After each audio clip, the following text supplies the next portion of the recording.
నారా లోకేష్ విషయంలో చంద్రబాబు గారు తప్పే చేస్తున్నారు. అంది వచ్చిన కొడుకుని అందకుండా చేసుకుంటున్నారు.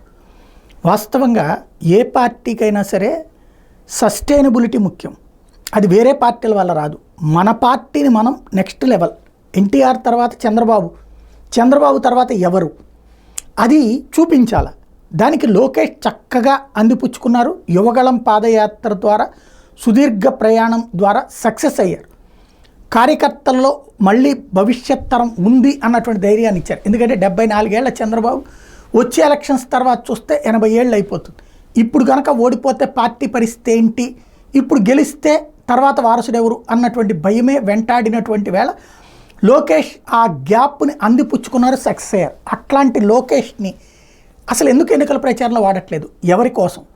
ప్రస్తుతం వినబడుతున్నది అయితే పవన్ కళ్యాణ్ పెట్టిన ఆంక్ష అదేనని, లోకేష్ బాలకృష్ణని హైలైట్ చేయకూడదని చెప్తే అందుకు చంద్రబాబు గారు అంగీకరించారన్న ప్రచారం జరుగుతుంది. అందులో వాస్తవం ఎంతనో నాకు తెలియదు. ఇది నేను రెచ్చగొట్టడానికి చెప్పట్లేదు. లేదు, అసలు ఎందుకు మరి లోకేష్ని తీసుకురావట్లా? ఉట్టి మంగళగిరికి ఎందుకు పరిమితం చేస్తున్నారు? ఇప్పుడు ఆ లెక్కనైతే చంద్రబాబు గారు మరి కుప్పానికే పరిమితం కావాలిగా. మరి ఆయన తిరుగుతున్నారు కదా. పార్టీ జాతీయ ప్రధాన కార్యదర్శి ప్లస్ పార్టీకి సంబంధించి ఇంతవరకు నడిపినటువంటి వాడిని ఎందుకు పక్కన పెడుతున్నారు? ఒక్క నియోజకవర్గానికి పరిమితం చేయాల్సినటువంటి అవసరం ఏంటి? ఇప్పుడు తిరిగితేనే కదా, ఇప్పుడు మన పాదయాత్ర ద్వారా కొంత నేర్చుకున్నారు. ఇప్పుడు ఈ ఎన్నికల్లో తిరిగితేనే కదా నేర్చుకోగలిగేది పూర్తిగా. అదే సందర్భంలో ఈ చర్చలు గిర్చలు ఇవన్నీ చేస్తేనే కదా తర్వాత పార్టీ నడిపించగలిగేటువంటిది. పార్టీకి తర్వాత తరాన్ని తయారు చేయాల్సినటువంటి సిచ్యుయేషన్లో అలాగ ఎందుకు చేస్తున్నారు? అది చంద్రబాబు గారు ఆత్మవిమర్శ చేసుకోవాలి.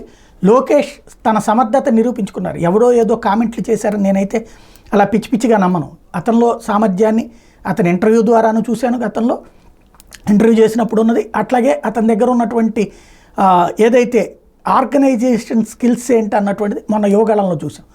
ఇప్పుడు అలాగే తన తండ్రి అరెస్ట్ అయినప్పుడు ఢిల్లీలో కథ నడిపి పని చక్కబెట్టుకుని వచ్చినటువంటి దృక్పథము చూసాం.